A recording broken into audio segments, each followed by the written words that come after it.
Spinning wheel. Let's get these other guys on here. Chad, I'm already doing it. I don't know if that's what he was talking about. I already clicked the plus, so we should be good. All right, he's pointing at me. But we're all good. 6 check marks means it's time to go. Welcome in, everybody. It is 6 o'clock, 6:02 Mountain Time, and that means it's Tuesday also, right? I keep getting my days mixed up. That means it's time for an episode of Building the Broncos, and I am joined once again today by my co-host and friend Scott Kennedy, who joined me this morning for Broncos for breakfast. But here we are now doing Building the Broncos. Scott, how you doing? What have you been up to? I'm doing good. I was telling my son today, one of the benefits of like working out really early is like you're so tired you don't really even remember doing it. That's kind of how these double dippers are starting to feel. Like, wait a minute, was that today or was that yesterday? Was it Saturday? I don't know. There's a lot of football, a lot of good football though. I like it. I like being here for these. Yeah, I wish we had better football to talk about as far as what the Broncos put on tape this last week. But it's still football, and the Broncos are 3-1. And while it wasn't pretty, that's a good Ravens team, and there's a lot more football to improve upon. I mean, I don't want to say that this Broncos team is going to go on and win the Super Bowl, but a lot of people, when you probably remember 2012, the Broncos went to Baltimore and beat the ever-loving poop out of the Ravens in Baltimore. Ooh. Ravens, yeah, the ever-loving poop out of the Ravens in the regular season. The Ravens come to Denver in the playoffs in 2012, and lo and behold, they get hot and they beat the Denver in the playoffs. They beat the Patriots on the road in the playoffs, and they go all the way and win the Super Bowl. So, not saying that's what the Broncos are going to do, but we got a long season to go. This team's going to change a lot, and hopefully they'll grow. But that seems like a lot of people are pretty down about this team right now. Either way, both quarterback stands are pointing at each other, getting angry.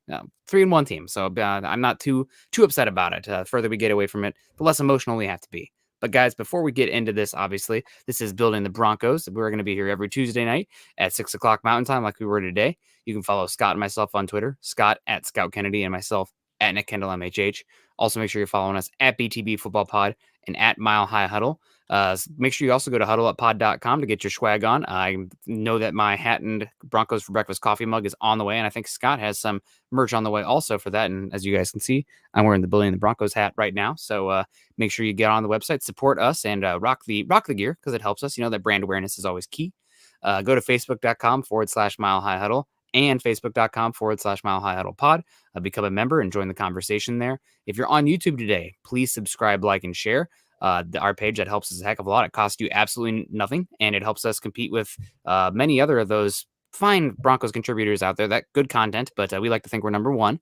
And also, speaking of number one, go to Scott's page, youtube.com/C/Scott Kennedy. And Scott, do you have anything for us as far as, I know we talked a little bit this morning about it, but the winners last month and what's potentially coming down the track this month and what we're pushing for?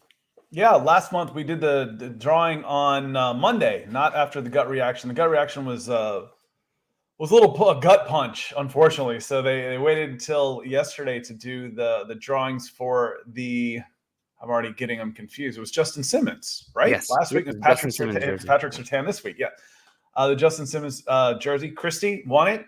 Michael Ranquillo won one, and I think there were 5 more different people that were getting some different types of some. This is a conversation that Chad and I have had about what the word for swag actually is, and he thinks it's like swagger. So I'm like, okay, that's fine. But there is a new Stars goal for this month that's going to get a Pat Surtain jersey at 250,000 stars. And because Facebook was having such trouble the past couple of days, we're behind.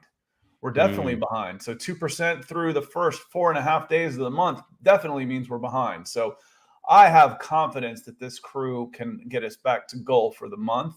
And we'll talk and figure it out again. What we're going to do for the YouTube people, because we certainly don't want to forget YouTube.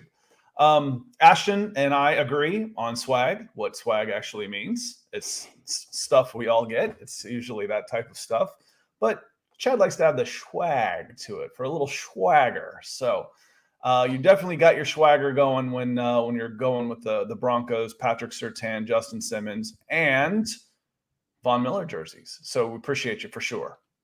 Yeah, pretty defensive heavy early on here, but that's okay. This is a defensive team, and man, I love Justin Simmons, Von Miller, obviously, but that Patrick Surtain #2 jersey, even though he didn't look the best against the Ravens this week, that's a jersey that you're going to want to get. So, Scott, I'll kick it back over to you. I think we got some stars already coming in here. So, people heard the answer. Obviously, Facebook and Instagram were having issues, so we're now jumping in, and the stars are coming in. So we got Gary's coming in, already donated. Coming in, say hello, my favorite guys in all of Broncos country. Wow. I think he's talking to you, Chad. Chad's behind. He's listening to me have this debate with him in the background about what swag actually is. Steve's coming in with some stars already too. He says, "What's up? Catching you guys twice is unusual for me. Got my breakfast for Broncos mug on the way. Go Bucky." That was a shot earlier that I didn't bring back to your attention, but that one. He sent that one earlier, so we're going to make sure that one gets read. So it must be Wisconsin, Iowa.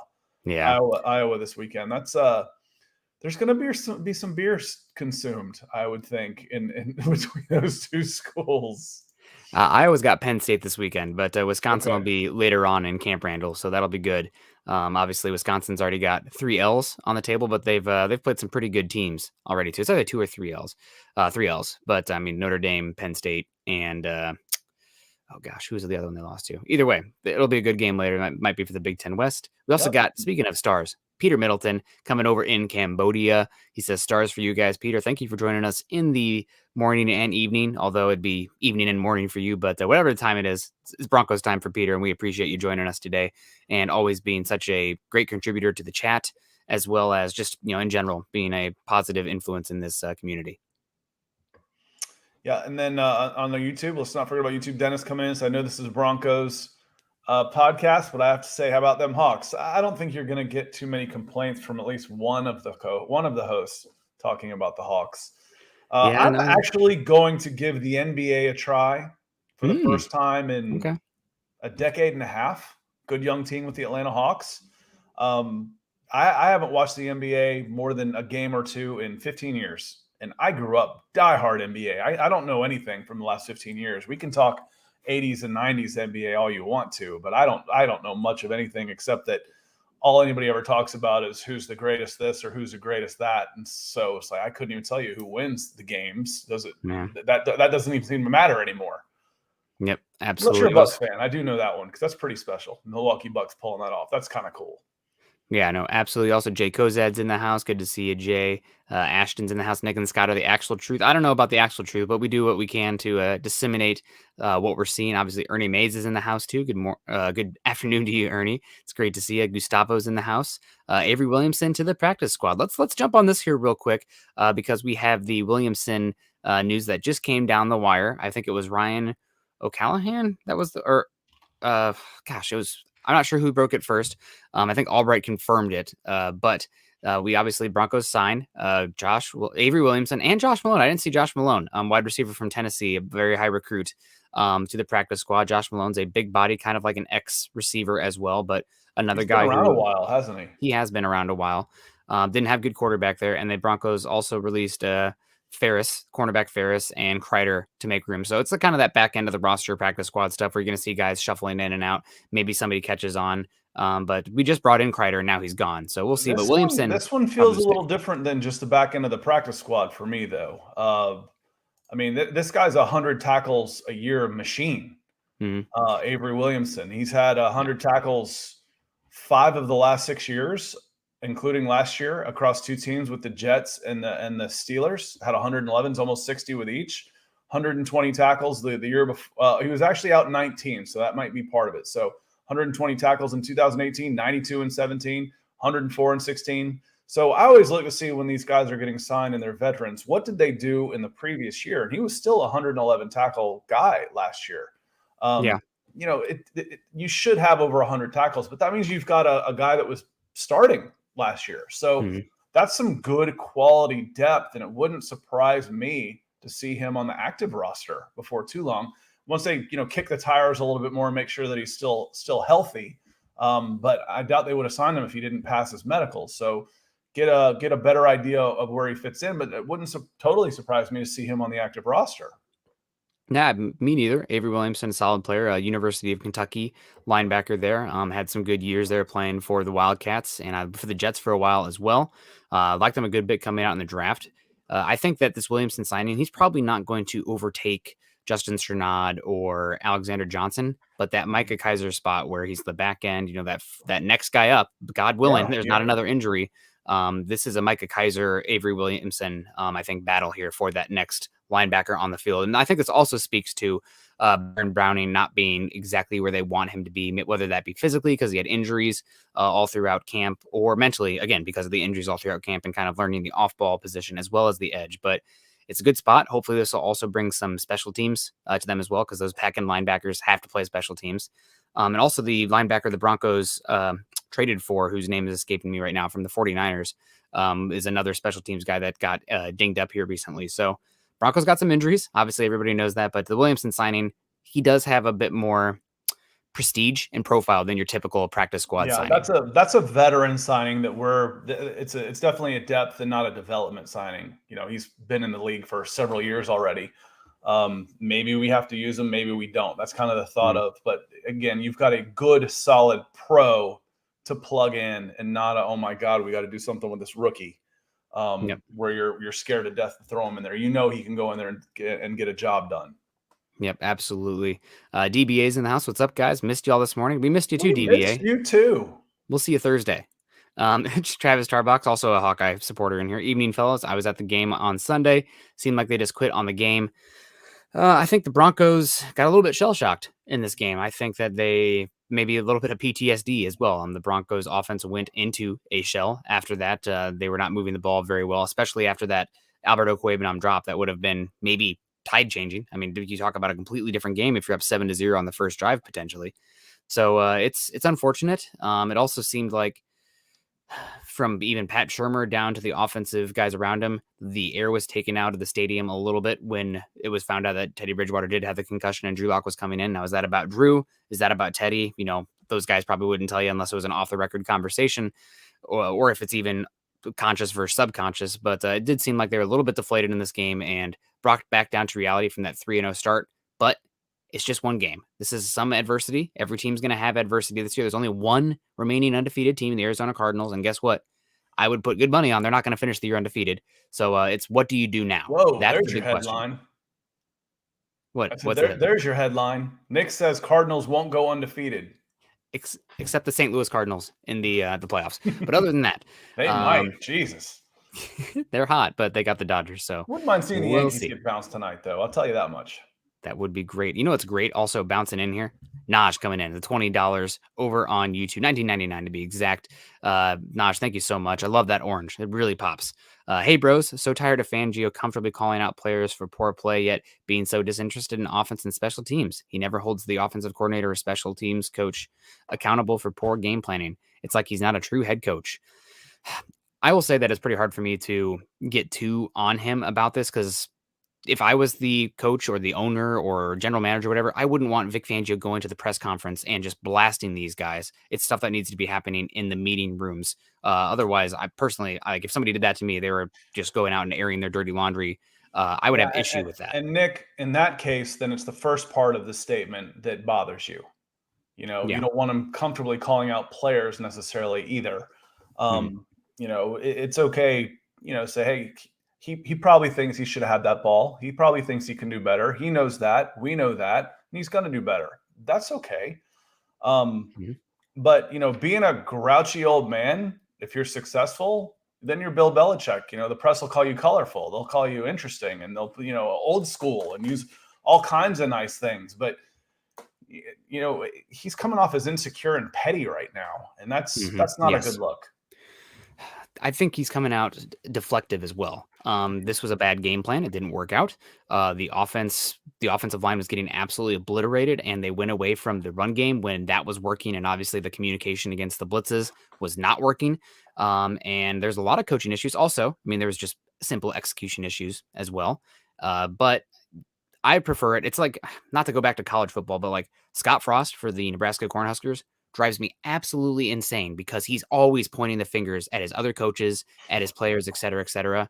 You're the head coach, buddy. The buck stops here. Put it on you. That's your job. Whatever the players have going on there, no, you are the wall. You should be, and it's even more so for college coaches, but you are the wall there. You need to be the one that's taking the brunt of that. And he just hasn't done that. At least be honest about it, like Steve Spurrier was. That's okay, Nick. It's not your fault. I just didn't coach you well enough.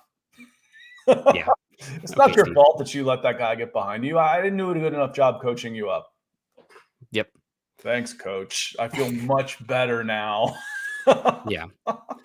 Yeah, no, it's had a boss that was the absolute epitome of the compliment insult. Nick, you are way too smart a guy to do something this stupid. Hey, wait. That's yes, there's ways to handle that for sure. And again, the part of Naj's comment there is, I'm tired of him calling these guys out. Look to take care of your own house right now, and own it. You're the head coach. It's all your fault, all of it. Even the personnel decisions that you might not even have any say in, those are still your fault. So just own it. And I think another good point here is that you can be a brilliant football mind, but that doesn't mean you're going to be a great head coach. Like Vic Fangio, no doubt about it, one of the better defensive coordinators in the game. I know some people get their, rears chafed about him not blitzing as much as they'd like, but his defense, we know the scheme works in the NFL. A lot of teams are trying to replicate it right now. Maybe being a head coach and managing all those personalities and being that kind of guy is a bit more than he can chew. I mean, that's true. Some guys are just better off as the schemers, the coordinators, versus like John Harbaugh, for example, or Mike Tomlin, two coaches we've seen back-to-back weeks here who are phenomenal head coaches, who are not just the schemers, but they're the motivators as well. Mm-hmm. They are the personality managers as well. They do well with the press. It's everything.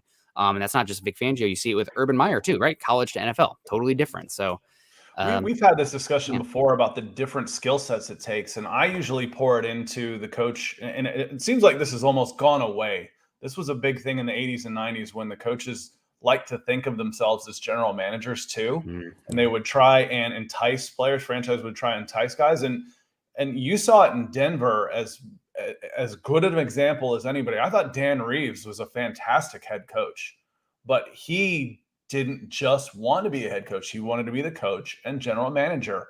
And he got run out of he got run out of Denver because of that. He got run out of New York because of that. And he got run out of Atlanta because of that. When he had success, short-term success as a coach in all those places, but he's a horrible general manager. And you need some separation in that. I don't want the same guy that's asking you to put your, you need to go out there and put your life on the line basically for me in this play, to be the same one that's negotiating a contract with me. That needs to be, that's separate. The personalities and the relationships you build are very much biased how you can deal with the people and the players that you're evaluating, drafting, cutting, and signing. So it's the same way with being the overall general manager, wrong term, not the general manager, but being a manager as opposed to being a coach. X's and O's are very different than people skills. Mm-hmm. It's the X's and O's guys are up in the booth with a headset on. They're not even talking to people. I mean, they're not even talking to players. They're scheming. It's completely different skill sets. Yep, I totally agree with you. And the best ones are good at both. But maybe and this is one of the first times I've ever truly been super skeptical of Fangio. I mean, the whole Ravens thing, like if you don't like it, stop them. I get it that it's upsetting that they did that, but like you're getting your butt whipped in this game. It totally feels like a deflection for me. So we'll see. We got Cortland Harrison coming in with a $2, probably a super sticker. They're over on YouTube. Thank you very much for that, Cortland. We appreciate you. Also want to give a shout out to Peter Middleton, 500 stars so far. Gary Leeds Palmer, 200. Steve Lazuski, 200. Michael Ronquillo, 150. Lawrence Rivera, 150. And Claude Riley also coming in. So thank you guys so much. This was Lawrence's comment with the stars too. So Big Ben is old and done got the arm strength he used to. Sorry. And I can still read it even if it's not on the screen because I've got it. Doesn't have it used to go after him early and keep doing what we do on the defense for the run. No, he doesn't have the arm strength that he used to. He was never mobile. He was just kind of an oak tree back there where guys would hang off of him, and he was strong enough to still throw the ball downfield. But we've talked about this with Teddy and arm strength. The touchdown pass that he threw in the beginning of the Green Bay Packers game, it was still 45 yards in the air. He stepped up and threw the ball 45 yards. So you can't simply just crowd the box. I've said it before that any quarterback in the NFL can throw the ball 45 or 50 yards downfield to get behind a safety on a play action or a fly route for a speedy receiver. That arm strength isn't necessarily always about the deep ball. It's about fitting into tight windows. It's about those crossing patterns where you're throwing it into a tight window into a lot of traffic. And that's where he is struggling anymore. Watching the difference between him and Aaron Rodgers in that Green Bay game, Aaron Rodgers is just freaky. I mean, the stuff that he can do with that right arm of his is just unbelievable. You can, there's a very colorful Twitter personality that doesn't really like Tom Brady and pumps up Aaron Rodgers all the time. And I will flat out say Aaron Rodgers is a better passer. He's a better passer than Tom Brady. That's not necessarily makes him a better quarterback. There's different things. But as far as arm talent goes, it doesn't get much better than Aaron Rodgers in the history of this game. Yeah, he's one of the most physically gifted arm talent quarterbacks we've ever seen. And maybe he's a future Denver Bronco. We'll see. But thank you very much for the comment, Lawrence. We appreciate you. I want to get to this one here real quick because I think it leads very well into our conversation that we wanted to get to here today. DeAndre Witherspoon coming in. What are your guys' expectations on the Steelers game and any updates on Teddy? And the play calling has to be a lot better and coaching has to be better also. I mean, everybody across the board besides maybe Caden Stearns, Javonte Williams, and Melvin Gordon, hold on to that L. You earned it. This was a bad game. You came out, you got outclassed, outperformed, outcoached, whatever you want to say. It's going to happen sometimes. That doesn't define your season. If you let that define your season, that probably speaks about your toughness as a team. So hopefully it's not a big issue. And leading into that as well, talking about the Steelers game coming out, we got Paris saying Locke looked good. I like Locke better. And then DBA agreeing with him saying agreed. Paris, I hope Drew starts. There is a reality out there where Locke will be the starting quarterback in this game. It sounds like Teddy, he suffered a mild concussion and he was, joking around on the field after the game and feeling pretty good. So there is a possibility that Teddy will be starting in this game. But we probably won't know until we get closer to kickoff. Might not know until Thursday. Might not know until Friday. And even then, they might keep it somewhat close to the vest as well as a advantage for the scheming. But we'll see. Any thoughts about this game and thoughts on Drew Lock being better than Teddy was in this last game, according to your eyes? I don't think that either one of them were necessarily any better than the other. What I liked was I thought the running game was going really well, which what we've seen is sticking with the running game. And to your phrase, being stubborn with the running game sets up things later on. And for me, this felt like a flip of the script where it seemed like, hey, the game's close, but the Ravens keep controlling the ball and keep adding points. This game is just slowly but surely getting out of reach. And, there's something I'm going to pay attention to. I mentioned this to you before we went on, and I started noticing it with Drew Lock.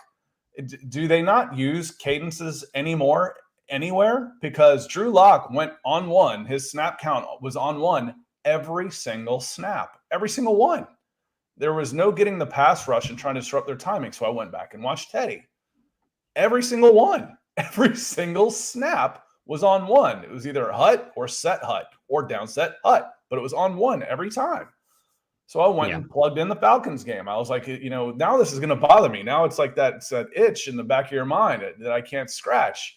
I'm like, all right, is anybody else going on two anymore? So that's something I kind of want to keep an eye on. And maybe that's just me and old school and remembering Peyton Manning getting, 5 offsides penalties and free plays every game by changing up his cadence. But I'd like to see Drew Lock change up his cadence a little bit. I think it would help him out some. Yeah, if he's the guy. If he's the guy out there. Do you have, so Drew Lock, Teddy Bridgewater, obviously, unfortunately, we have to go back down this rabbit hole a little bit with the Teddy Bridgewater concussion. I told you we would. Yeah, it was eventual. This thing's never going to be over. The quarterback competition, the minute either one of these guys struggles, no matter who wins it, we're going to be talking about it again right away. Yeah. And that's okay. They're pretty even. That's a pretty good situation to be in. And we got Cortland coming in with another super. Thank you so much, Cortland. $2 saying Lock can win games with good pass protection. That's a big caveat, considering the Broncos are starting potentially 2 young offensive linemen again on the guard spots. It does sound like Dalton Reisner is trending towards playing this week with Glasgow still being out another week, but we'll see when we get there. Pro Football Focus grades, not the end-all be-all, but Netane Moody with a 3 pass blocking grade out of 100 is very concerning. I'll have to go back and watch the all-22 to speak on that, but that's as bad of a single grade I've ever seen for an offensive lineman in pass protection. So not good, but Locke can win with good pass protection. Even if the Broncos offensive line was at full strength this week, I don't know if you're going to get good pass protection versus the Steelers team. The Steelers offensive line is probably one of the worst in football. Big Ben's arm is falling off. But the Steelers, they can do one thing and do one thing pretty darn well. That's get after the quarterback. Melvin Ingram has been a revelation for them this year. Hayward is a phenomenal interior defensive lineman. Javon Hargrave. Oh, excuse me, not Hargrave.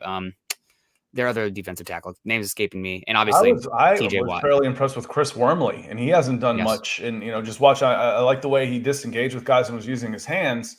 Watching him, Cameron Hayward is he's been a good player for a long time. He's from right around this neck of the woods. I think they moved here when his dad Ironhead played for the Falcons. I think they moved down here and stayed. So Cameron stayed down here and then went up north to play his college ball. But he's been a good player for a long time in this league.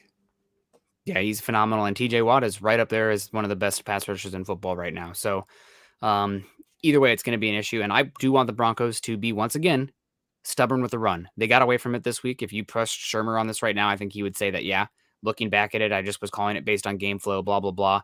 But seeing what I see now, should have gone with the run more. And that's even further emphasized, not just protect the quarterback, help your gosh darn offensive line out. You're ever going against the blitz-happy, exotic blitz scheme of the Ravens. Same with the Steelers coming up this week. That's a lot for communication and cohesion for that offensive line when they're two new starters. Especially with two new starters. And not just new starters as in new to the team, but basically new to the NFL as starters.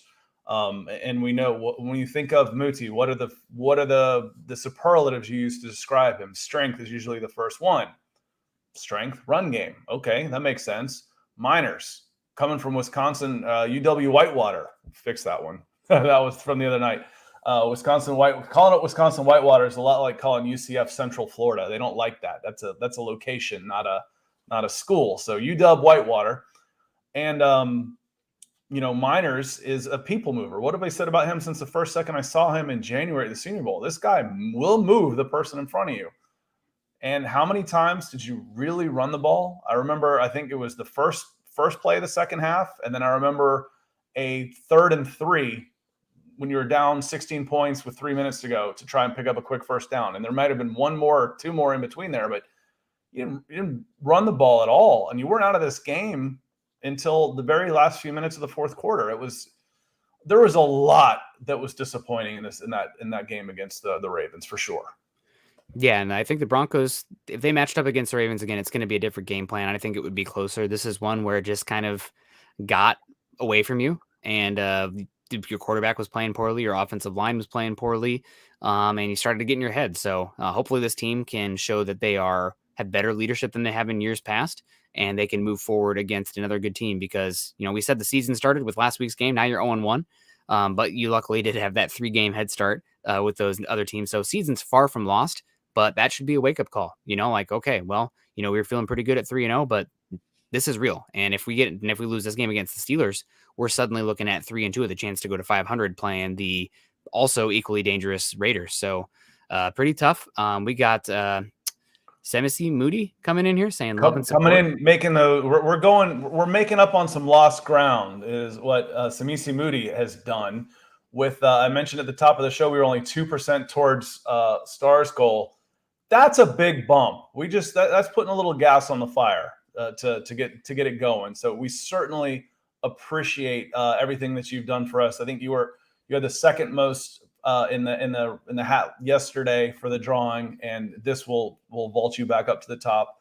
Appreciate your support and love having you on here. Thank you so much for the support and generosity. Yeah, and with Reisner being back, I would expect Reisner is supposedly back. I would expect Moody to start again this week at the right guard position for Glasgow. We'll see if that helps with the game plan. Obviously changes, but I want the Broncos again. Just run the football more. I know it's a passing league, but that's not your identity right now. And if you can win the game via the ground with good defense, there's multiple ways to win football games. That's fine. Go ahead and do that, especially if you're playing to the strength of your offensive line and protecting your quarterback. Go ahead. But just don't go. I kind of danced around your question. I'm still tap dancing around. This is such a volatile subject. I would prefer to see Teddy Bridgewater into Drew Lock based on the balance of what I've seen so far. I think the team plays better with Teddy at the helm. I want 100% Teddy. I don't want a 90% Teddy. I want 100% Teddy, especially when we're dealing with head injuries. Yeah. Can this team beat Pittsburgh with Drew Lock? Yeah, absolutely. Because the other part of I said, let's make sure I hedge this, 100%, was I'm not going to cast any type of judgment on Drew Lock based on coming in midway through a game at halftime, behind, all those type of things. I want to see him manage a game from beginning to end before we start saying yes or no. And maybe we might not even be able to say that still. There's still going to be a lot of maybes in here because there's not going to be enough separation between these two over the course of the year for the people who want Drew Lock to say, I don't want Drew Lock anymore, and vice versa. Yeah, no, we'll hopefully get it here. We do have I don't have the ability to pull it up, but a super sticker here from Woodwork by Ben Norris. Maybe somebody else can pull it up. I don't know what Chad's up to right now, but we'll see about that one. But thank you very much for your support, Woodwork by Ben Norris. Shout out to you for the $5 super. That means a lot to us, and we appreciate that. I want to get to this comment here from Tim Hoffman. It's a hyped hippo. That's what I can tell. All right. Let me see. You know what I can do is I can share my screen. Share my screen over here. Show the hyped hippo. Boom, there it is. All right, hyped hippo. Let's get it. That's for the Broncos being 4-1 after this week, and also the Broncos being 3-1 and very much on the path towards the playoffs. So a lot of season to go. Just one game. I don't think people need to bury this team yet. I think everybody's just so scared to fall in love with this team, and we haven't had a good Broncos team for a while. This is a good Broncos team. They should be contending for the playoffs. They're not great. They're not a Super Bowl contender. Anybody who thought that after the 3-0, I mean, I guess good for you, but reality comes quick when that happens. But it's a good team, and the season's far from over. I want to get to this comment here from Tim Hoffman over on Facebook. Thanks for joining us today, Tim. When is the franchise going to learn we need to invest in our offensive line? Even when Manning was getting pounded and thrown to the ground, the Broncos weren't really invested in the offensive line. And there is such a point of diminishing return on the offensive line where you've invested too much. And at some point it comes down to nailing the right evaluation, the player doing the right work. Sorry, dog turned around the kennel. And the coaches getting those guys in the right spot. But you have first round pick getting $17 million a year, Garrett Bowles at left tackle. Okay, that's a big investment. Pick 41 overall, left guard, Dalton Reisner. That's a big investment. 77 overall, second year player, Lloyd Cushenberry. Another solid investment. I think your highest paid offensive player on the side of the ball, Graham Glasgow. That's a high investment. He's one of the highest paid guards in football. You did have the right guard or right tackle very highly invested in too before the whole Juwan James got injured again. So it's not like this team hasn't invested in the offensive line. It just doesn't always work out. But I don't think they completely ignore it. And if you're using first round picks on the offensive line every single year to get it right, that means you're neglecting the offensive weapons. You're neglecting the pass rushers, the cornerbacks, et cetera, et cetera. So I do want to push back a little bit that they haven't invested in it. Biggest issue right now is, I guess, right, honestly, compared to what you were post-draft, you've lost 3 starters so far with Reisner, James, and Glasgow. You'll get some of those guys back, but no team has the depth to survive losing 3 starters unless you have a special quarterback. Yeah, I think the question that becomes from Tim and the rest of the Broncos fans is even if those guys are still there, how much better is this line? So when you start asking about investment, I actually start thinking the investment is there. Let's talk about the identification and the development. So the scouting and development of these guys, because the investment has been there, but are you getting a good return on it? Are you getting value for your draft picks where you are taking them? If not, why not? Nobody's going to be 100% for sure. But, as fans, what we ask is that you are investing in the right areas, and the investment has been there. To Nick's point, just listening to him to say all those things, talk about the free agent contract at right tackle, the big money at left tackle, and that was a high pick. The interior line, you're usually looking at 3rd, 4th, and 5th round picks, and those guys develop. That's pretty normal. And then you pay them as they, almost like a walk-on kicker. We're gonna have 5 kickers walk on, and once you kick for a year, then we're gonna give you a scholarship, but not before. So, my question then becomes: is the scouting and development of these guys? Why are they falling behind? Why are they falling behind? Were they not good enough to begin with, or are we not doing a good enough job of developing them? I think that's a multifaceted question with different answers as well. The big thing, I think Reisner's playing in the wrong scheme that would benefit his skill set the best. He's a solid pass protector, but he is far better in an outside zone scheme. When you're asking him to duo block or anything power oriented, that's just not his strength. He's better moving laterally and climbing to the second level in the run game. Cushenberry's been a struggle there, and then Glasgow, he's solid when he's healthy. It's just he hasn't injured at the end of last year, injured this season, multiple things going on. So I think it's much more just the offensive line, the bad luck of injuries. And then Massey as well. I mean, you weren't expecting Massey to play. You had a big investment in Juwan James. So it sucks. Unless you had a Patrick Mahomes, Aaron Rodgers type of quarterback, you're probably still going to have issues there. Yeah, you're not getting a contract that Graham Glasgow got without having success. Mm-hmm. So, he didn't all of a sudden become a bad guard. You don't typically pay those guys on the interior line that type of money unless you were pretty good. Yeah. Yep. And we got Gustavo with some information here saying Jason Smith was just released. And it's too bad for Jason Smith. A good player at Notre Dame, had that terrible knee injury against Ohio State. I'm going with Michael's version of this one because I put that up there for you because I wasn't sure who Jason Smith was. It's Jalen. Yeah. But I do know who that is. Yep. Jalen Smith. The answer to everybody's question is the same as it was for Jamie Collins. The answer is no. Guys are cooked, and you have a short shelf life, and Jalen Smith looks slow and old. And I want neither of those things on this defense. Slow and old, get out of here. So sorry about that, but no thanks on Jalen Smith. He's more of a name than a difference maker at this point. And Gustavo, certainly appreciate you coming in and hitting the super and keeping us informed while we are in here with y'all. It's tough for me to dual screen. I look over here, but I'm checking on in here and not necessarily surfing, hey, what's going on every 2 seconds? And Michael coming in saying that Nick and Scott are the Bash brothers on Broncos for breakfast and building the Broncos. Go Broncos. We're kind of reinventing the Bash brothers on my son's baseball team. He's got somebody he's played with for 3 or 4 years. And between the two of them, they're pretty strong. And we've given them a little education on the late 80s Oakland A's. Good times. They're having some fun with that. Yeah, I grew up adoring Mark McGuire. Mark McGuire and John Elway, man. Those are my dudes. But Chase Wellner coming in at the $5 super over on YouTube says, did you guys see Javonte Williams as second in broken tackles behind Nick Chubb? That was just one run, wasn't it? A lot of it, man. What a run. I'm surprised Taysom Hill isn't in there. Jeez. Yeah. Watching highlights with my son, I was like, that is a grown man run right there. And then I saw the Javonte Williams run later. I was like, oh my God. You're not supposed to be able to do that in the NFL. Pretty insane. Also, I want to say that I'm very much I'm a statistical guy, and while Nick Chubb is leading Javonte Williams in broken tackles, Javonte Williams has done it like on half the carries. Mm-hmm. So while Nick Chubb has broken more, Javonte Williams, broken tackle per carry is through the roof, insane.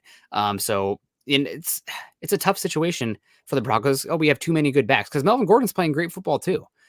So yes, he is. Just lean into those guys. I really don't understand what Pat Shurmur did in the second half, especially because it's so obvious that Pat Shurmur has zero trust in Drew Lock. I mean, you saw, I think Drew Lock took a sack with the first play he was in there, and Shurmur's just looks like dejected, like, oh, here we go.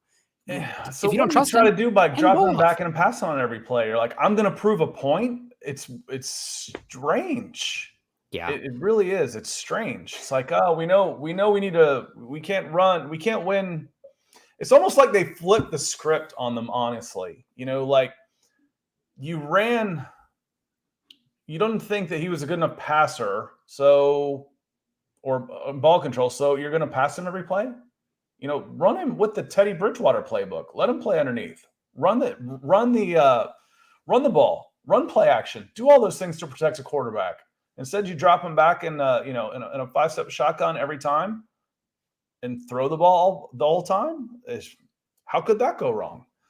Yeah. It was the whole thing. I understand why Broncos country was a little disappointed and a little frustrated and a little peeved, especially if you've had to watch this before, especially if there's a pattern here. Tim came in showing up big too. nice job on the stars coming in. And if you have anything that you want us to hit, let us know. Hit us up in the comments. You've earned another shout out for sure. Appreciate you. Yeah. We appreciate you, Tim. Thank you very much. Also got the thumbs up with the 100 on there. Maybe as a response to Mark saying, good is it having a guard who plays half a game and then is out another game or two with heart issues? IDK, if that can be called an investment. I mean, you paid him. It's an investment. Doesn't mean it was a good investment. You don't really find that out until after the fact, right? Like you're putting money in Dogecoin or whatever the heck the kids are doing these days, and find out later it plummets. It's like, oh, that was a bad investment. It's still an investment. It was. You cannot question that they are willing to allocate the resources towards that position. They just didn't do it very well. Again, it's an investment. It's just it was a bad one, or it's not going very well. But if you're saying I've got, and that was the original question, when are we going to invest in the offensive line? Well, you got draft picks and money. What else are you going to do? That's your capital. That's all you can do to invest in the offensive line. There has been investment. It just hasn't been very good. So again, scouting and development, because resources isn't the problem. Yep. No, you're absolutely correct. And we got Steve coming in here, I believe with stars here. So thank you very much, Steve. That might even be double dipping here. I thought Munchak was supposed to be an offensive line god. What do you think the overall problem is? The players should be good, but aren't performing. Obviously, and we've also got massive stars from Mama Moody coming in there. My God. That's incredible to see. That's so thank you so much for that. Tim Hoffman also coming in, Peter Middleton, and Steve. We got this question right now. Gary Leeds Palmer, Michael Ronquillo, Lawrence Rivers, and Claude Riley. Thank you guys so much for the stars. Yes, Lawrence Rivera. And sorry, it's pretty small on my screen.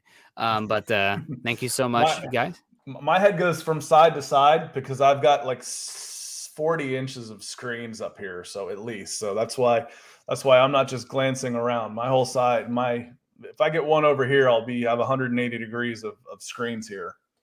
Oh, that's the best for watching football games, especially college when you have like 10 games going at once. Good times. But Steve, Munchak was supposed to be an offensive line god. What's the problem? I think the problem is last year, I would say the problem was probably a combination of youth on the offensive line, as well as a quarterback who is not helping the offensive line out very much. They have the off quarterback play and offensive line play go hand in hand. I think this year the issue has been injuries galore going on right now. Garrett Bowles' regression. We have not talked much about that. He was terrible in this Ravens game. I think he's given up 4 sacks this year already, which is in 4 games. What the heck's going on, Bowles? He tell you that he's been playing bad too. And just the injuries on the interior. But it's an issue. You do wonder, though, if this offensive line would be performing even worse if they didn't have Mike Munchak, because Mike Munchak does have a good track record. So I have a hard time saying he is the problem, but you'd hope that you'd have better offensive line play considering Munchak's prestige. And Lauren's coming back in with a star saying, I wish we would have kept Lindsey and Williams. Lindsey was Broncos fire last year, or it would have been. So let's see. Would you trade Melvin Gordon for Phillip Lindsay straight up? Who's the better back right now? Melvin Gordon's the better back, especially in this scheme. With how much isolation kind of plays you have going on there, especially with how much the running back is responsible for picking up pass rushers. We saw it with Phillip Lindsay, bless his heart. He's got a heart of a lion, but he's small and gets overrun when he's back there. And you don't have that issue with Melvin Gordon. So Melvin Gordon's also the better receiving back. He's the better goal line back. He's a better player. And we saw Phillip Lindsay was on the open market this year, right? Like the Broncos let him go. There were not teams breaking down the door to sign Phillip Lindsay. He's a fine back for sure, but Melvin Gordon's much more valuable. Well, and Seth comes in too with a $5 super. What do you think the play calling will be on Sunday? God, hopefully better. I don't know. What would you define as better? I want to see. I think they're having real issues personnel-wise with this team right now is because all of your weapons now are much more of the slow, long play developing receivers. Because like Cortland Sutton and Tim Patrick, right? They're not the guys who are downfield in an instant. They're more like down the field. You need a little bit of time for them to get up that head of steam and get downfield. Same with Noah Fant. You don't have those guys who can win in isolation, boom, quickly. KJ Hamler from the slot, getting open quick. Jerry Jeudy, anywhere, honestly, getting open quick. And then you compound that with an offensive line that was struggling to hold up. It goes downhill quickly in that regard. So I'm hoping that this Broncos team will, again, just be stubborn with the run game, run it efficiently, and hopefully whoever the quarterback is is better than what we saw from the quarterbacks this last week, because both quarterbacks had bad ball placement, not good decisions, just not very good. Well, in the case of the big guys out wide, like you're speaking of, the way you want to try and use them if you don't have a ton of time is a quick slant or something along those lines where they can catch a ball, drag a smaller corner 5 or 6 yards. It's almost an extension of the running game. Or if you see them singled out up there, then you can take a 3-step drop and throw it high, loft it up and let them run under it, let them go up there and fight. And then you can get 25, 30-yard chunk plays. And where you get the time to get downfield is on the ball. The ball has a hang time. You're not in a 7-step drop and then trying to fire a laser in there because you don't have time to get a 7-step drop. But you can put one up in the air and let it hang up there and let them go under it. But you have to have the right type of defense. You do that against a cover 2, and you're throwing into double coverage. So again, running the ball helps isolate those receivers out wide. And so again, getting away from the run in the second half didn't make a ton of sense. And there was a comment here, US Dave, appreciate you being in here, and as always, it says, if it's true, don't make him play a Teddy offense. I disagree to a certain extent. I want to see the Teddy offense is get the ball out quickly, stick to the running game, and take advantage of play action. I'd love to see Drew Lock doing that. What I don't want to see Drew Lock doing is dropping back in a 4-wide shotgun run and shoot offense. That's what I don't want to see again. That's not working. The running game and play action seems to be working. Let's give that a shot with Drew Lock. I want to see him try. I want to see him in that offense.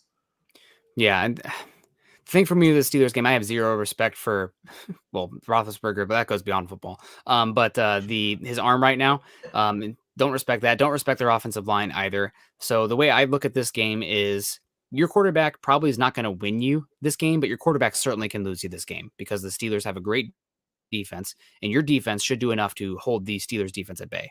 So as long as the quarterback is out there, it's not to the same extent as the Jets or the Jacksonville Jaguars, but I would say pretty similar to the Giants in terms of game planning. Your quarterback cannot lose you the game.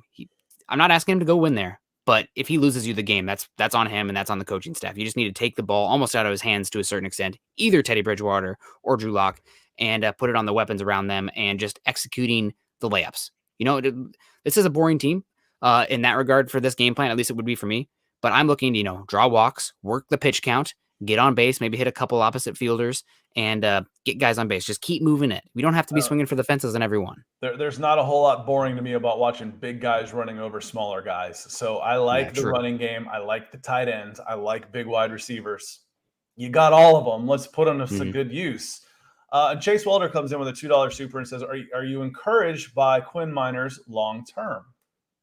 Yes, I am. And the way Miners is playing right now, I think not for this year, but I think Reisner should be on notice for next year, or maybe even Cushenberry, because Miners obviously has some center hopes for his future. And also Glasgow's contract as well, because you can save a lot of money moving on from Graham Glasgow. So I think Miners, we always thought he was a year away, and we didn't want to see him unless injuries happen this year, and here we are. But I think he actually looked pretty competent out there. He doesn't have arm length issues, which sometimes you see there on the interior. And while the game is, tough for him at this point, going whitewater to the NFL, he definitely looks competent. So I'm really excited to see what Miners looks 2022 and beyond. Well, and it'll be fun because the minute the season's over, he's not preparing for the Senior Bowl. He's not preparing for the NFL Combine. He's not preparing for the draft, all of those things. He's preparing to be a Denver Bronco and to play the way they want him to play. And you can tell him, February 1st, Quinn, we want you to be the starting center, or we want you to push for center. And he spends the next 5 months doing nothing but working out and practicing the center snap exchanges and calling his buddies over, doing all those things where he now knows what's going to be expected of him instead of just spending January, February, and March trying to get his shuttle time faster, or something like that, trying to prepare for a combine. He's preparing to be a better football player. And I'm extremely encouraged with what I've seen. The struggles are kind of what we were expecting where they are. And the positives are what we were expecting, what they are. The scouting report on him, I think that I had coming out of the Senior Bowl has been pretty good, and it's biased because it's me grading myself on this, but I'm pleased with where he is right now for sure. I think he's looked better than anybody could have hoped. Honestly, I mean, going from Whitewater to the NFL, there could have been, we're playing Schlottman right now because he has game experience. The fact that he's already overtaken Schlottman, who was an undrafted free agent, but still, Whitewater to the NFL is a big jump. So that's good. And I think Miners, he's got natural awareness out there as well. There was a couple like twists and stunts and picking up blitzes that he looked much better than I had dared hoped. So he's still going to have his bumps and bruises this season when we see him, but he's somebody that I feel really good about this offensive line going forward. He's going to be a starter at some point. Where? I'm not sure, but he's going to be starting on this team. We got Lawrence Rivera coming back in here. See, I can see it when it's that big on my screen. I'm saying whatever it takes to keep Teddy healthy. If he has to wait one more week, do it. It's definitely, I'm not a neurologist. I am in the sciences, but I'm not a neurologist, so I'm not going to pretend to know what's going on there with Teddy. But again, from what we've heard, and that's all we can go on, is that it was a minor concussion and that it does seem like he has a very good shot of being cleared by Sunday. And I think even by Friday, can go through walkthroughs and whatnot and offensive install. So I'd say it's probably a 50-50 chance right now. But if he doesn't play, I feel still pretty good about Drew Lock, and they're giving you a chance to win the game. And that's the key. Yep. That's the key. Do you feel like you can win this game with Drew Lock? Yeah. Okay. Are you sure about Teddy? Yeah. Okay. Then play Teddy. If that's what you want to do. If are you sure about Teddy? No. Well, this isn't a must-win game. The 3-game cushion on a 17-game season ensured that for you. You can, I don't want to say punt on one, but even if we don't play Teddy, we have a pretty good chance of winning this game. All right, well, let's not risk his health on this. And if we double up on a concussion, then we lose him for the year. Now we don't have any choice and options and depth at the quarterback position that we enjoy right now. So I'm with you on that. Basically, pretty much everything except a championship game. When I'm watching, Madison Bumgarner go out there and throw and on, he's hurt. I'm like, well, this is the World Series. Yeah, if you got to throw your arm out, throw it out. You got $100 million in the bank and a chance to win the World Series. If you go out with a win here and your career's over, you're like, well, I just won the World Series. I'm okay to go out like that. Yeah. Not week 5 of an NFL season that's 17 games. No, we're not making that sacrifice. Yep, exactly right. And you have a little bit of good fortune in your bank right now, starting off the season 3-1. Obviously, you can get off the rails pretty quickly, but this is not a must-win game. You still have a lot of games left, so I totally agree with your point there. That's a good one. We also have, I had a question here. William coming in here. Good to see you, William, over on YouTube. Said, I think the D will come back big. I just don't know about the offense. And I think this is an important point as well. And I think Von Miller hinted at this in a post-game press conference as well, as like he's excited to play normal offenses again. What the Ravens do to you with pre-snap motion and the looks off the run game with Lamar Jackson, and Lamar Jackson being such a run threat, really limits what you can do with a pass rush, with coverage and whatnot. And the Broncos just did not look comfortable out there in the back end. There was a miscommunications in the back end or blown assignments. And part of that is probably thinking about Lamar, what he's going to do. So like the offense, the pass rush looked terrible in this game. It's not because the Broncos pass rush all of a sudden disappeared. Now, have they been somewhat disappointing this year outside of Von Miller and Draymond Jones? Yes, but I don't think they're a terrible unit. They should be much better this week. And honestly, with how limited Big Ben looks, not the athlete he used to be, limited arm talent too. He can throw it up there, but I might risk it a little bit more to get after him. And the Steelers offensive line, I think this defense is going to look rejuvenated this week. So I'm not too worried about that. I think the further we get from this Ravens game, the more we'll understand just how unique of a bind they put you in from a defensive scheme perspective. Yeah, and there's no way to prepare for that type of speed at the position from Lamar Jackson until you see it. I felt like we touched on this morning watching that touchdown run from Latavius Murray. Jonathan Cooper didn't necessarily completely crash down on the offensive backfield. He had running back on that run option, that option read. And he kind of mirrored him, but he didn't have the speed to get back out to the edge. And Latavius Murray outran him and Alexander Johnson to the corner and went for a touchdown. Jonathan Cooper will learn from that. Unfortunately, with the type of big playability that some of these guys have, your learning moments can end up being touchdowns, especially with Lamar Jackson. And you will learn some of these young guys that the Denver Broncos are going to be counting on are going to learn, by God, I better seal that edge. I better extend that play and turn him back inside and let somebody else look bad if they miss the tackle. Because if he gets outside on me, it's 30 yards. And even then, you still might not be able to do it. The guy's, he's good. Yep. He's good. I mean, that's what it boils down to sometimes. Yeah, and it's just your pass rush has to be so much more disciplined. It's one reason that I really like you said I kind of have a type at edge rusher, I think the other day when you were poking at me. At least I think it was you. I'm saying I kind of the bigger, stronger guys with the length. And it's because they can still, it's the Indiana Jones wall enclosing with their pass rush still. It's not the Von Miller where they're going. Von Miller can still do that from time to time, but really it's the speed around the arc and the bend that where he makes his money. Obviously, it's Von Miller. Nobody does it better than him. But against Lamar Jackson, that kind of neutralizes Vaughn somewhat because you cannot get that much depth. His ears back and go. Yeah, exactly. So Malik Reed, it's the exact same thing. Obviously not the same as Von Miller, but like a more finesse rusher, length around the arc. And when you have Lamar Jackson, you just simply can't. I'm off screen, but you can't go around that depth. Otherwise, you're leaving those huge spaces. And with Lamar, gone. I mean, he can be gone at that point. So I think the pass rush will look much better this week. I'm still counting down for Bradley Chubb coming back. I know people happy about Malik Reed, undrafted free agent. He's still one of the, unfortunately, last season this was the case too. This season again, he's one of the worst starting edge rushers in football as far as pass rush win rate, snap to snap, to double team rate. So teams don't double him at all. He's one of the least doubled edge rushers in football. He's also one of the lower pass rush win rate guys. So that hurts the rest of the unit. Bradley Chubb's on the other end of the spectrum. So more of a, even if he's not racking up the sacks or whatever, he's having more influence on what the offense is doing out there. So he'll be back at some point too. But I want to get to this one from our pile just because this is building the Broncos after all. And I always am down to talk a little bit of draft. We don't have to get into the specifics here, but we can just talk a little philosophy. If the NFL draft was tomorrow night, what position should we pick first for the most need? This one is I'll give the easy answer first, and then we can kind of dig into it. The first one is quarterback. I was going to say quarterback. I'm looking at Peter's answer right here saying if we resign Bond, then I'll say right tackle, anything across the offensive line, inside linebacker, and running back. And then I lost there's our pals. What position should we pick first for most need if the draft was tomorrow night? It's first round. So I'm not going interior offensive line in the first round. I'm probably not going running back in the first round. I'm probably not going inside linebacker in the first round. So is there an offensive tackle there? Is there an edge rusher there? Is there an interior defensive lineman there? And is there a quarterback there? It looks to me like you're going to use your quarterback of the future. I don't know. Teddy came out playing so well that in the spring and summer, I said, if Teddy wins this job, you will have a new quarterback in 2023. I'm not ready to change my mind on that one just yet.